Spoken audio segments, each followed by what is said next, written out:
It's no doubt that the Nintendo Switch has been quite successful. The sales have been incredible and many of the games have sold tremendously well, even surprisingly in some cases. Now that Nintendo has most of the big series on the Nintendo Switch, there are still many that have yet to make the jump. Hey everyone, I'm Anton, and in this video we're going to take a look at my top 10 Nintendo franchises that must come to the Nintendo Switch. So anyways, before we get started, don't forget to hit the subscribe button to see future content on the channel, and let's get started.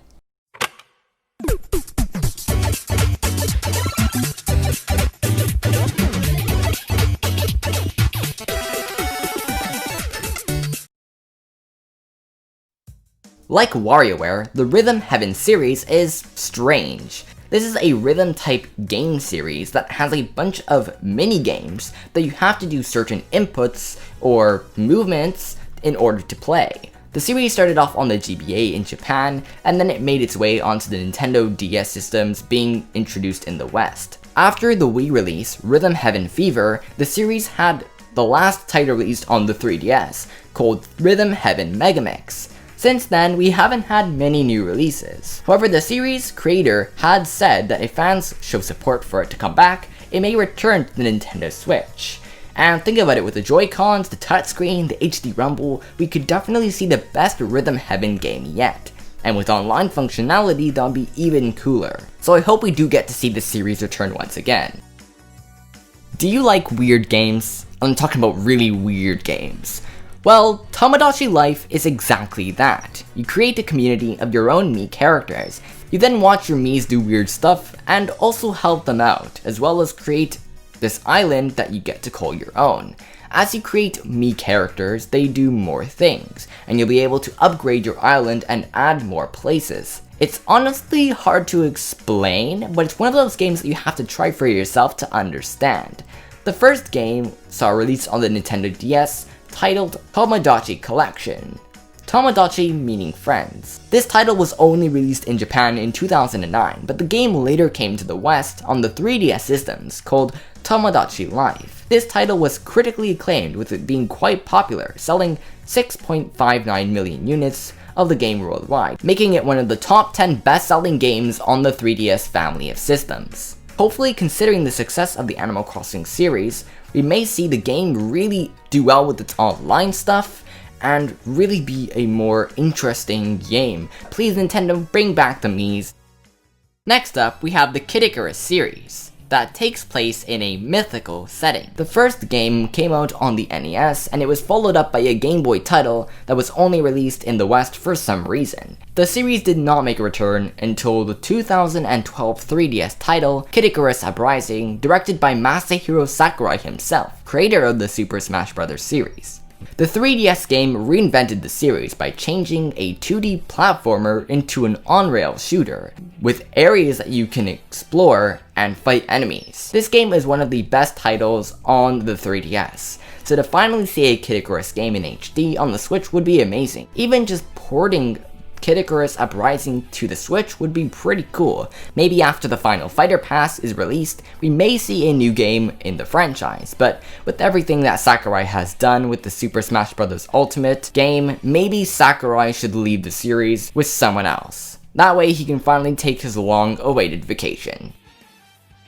The Mario series has definitely put the twist on a lot of sports games. Mario Hoops, Mario Tennis, Mario Baseball, and even Mario Golf. But one definitely stands out compared to all of these, and that is Super Mario Strikers. This soccer game really is insane, with it having a unique art style that we don't see in any Mario games. It's pretty edgy and looks really cool and flashy. The first game was released on the Nintendo GameCube, and was followed by a sequel releasing on the Nintendo Wii, called Super Mario Strikers Charged. This game is just more insane, and it keeps to the Mario Strikers style really well. Next Level Games is the studio behind the series.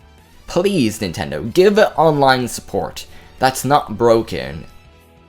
Golden Sun is a series of fantasy role-playing video games developed by Camelot Software Planning and published by Nintendo. Camelot games are pretty well known for developing the Mario Tennis and Mario Golf series. The Golden Sun series has 3 titles, being Golden Sun the Lost Age, and Golden Sun Dark Dawn. The first two came out on the Nintendo Game Boy Advance, and Dark Dawn came out on the DS in 2010. It's possible that once a Mario Golf game releases on the Nintendo Switch, since we do have Mario Tennis Aces, we may get a new Golden Sun entry, for it has been more than a decade since the last one. Isaac also has been pretty popular within the Super Smash Bros. Community, even earning an assist trophy back in Super Smash Bros. Brawl. So hopefully we do see a return in the series with a brand new art style and maybe new character designs. That would be really cool. And who knows, it could even be a remake of the first title on Game Boy Advance. But hopefully we do see something within the series eventually. FZero is a futuristic racing video game series. The first game was a launch title for the Super Nintendo and was designed to show off the new Mode 7 3D technology, as well as appeal to an older demographic. The series had quite a lot of titles, with an arcade port of the GameCube game, FZero GX, and add-ons for the N64 and SNES titles that used the N64 and Satellaview respectively. Since 2004, the series hasn't made a comeback. There have been a few references regarding Captain Falcon in Super Smash Bros., and the courses appearing in Mario Kart 8. Mario Kart is probably one of the reasons why the series hasn't ultimately returned due to its popularity, but a new entry in the series would be awesome, as it would be really cool to see a new generation of F-Zero. Shigeru Miyamoto has claimed that the reason there hasn't been a new F-Zero game is because they aren't really able to come up with a new concept or idea. However, it's been quite a long time since that last F-Zero game in 2003, F-Zero GX, so they would be able to really make a new game that maybe uses online features and new concepts that they can use for the Nintendo Switch. So hopefully, we would see a new F-Zero game eventually, and I think it really needs to come back.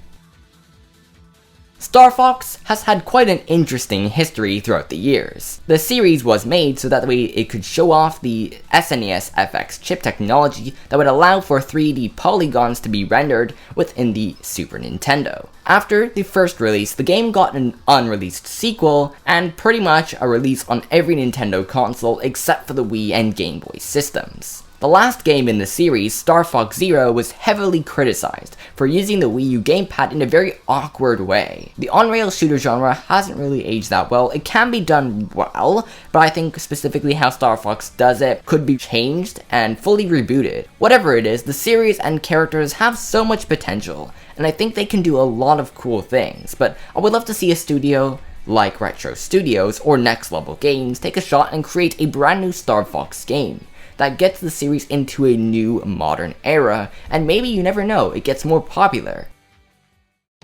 With Warioware Smooth Moves being the last home console true Warioware experience, not counting Game & Wario, and Warioware Gold being the last entry on the Nintendo 3DS, we definitely need to see the series make a jump to the Nintendo Switch. Warioware has always been known for its unique use of Nintendo console hardware. While it mostly sometimes a tech demo, it usually is a really solid game experience, which is really rare to see in those types of game genre. For example, 1-2-Switch is pretty much just a tech demo, and it's not that interesting, but WarioWare is something different about it that makes it really unique and a lot more engaging.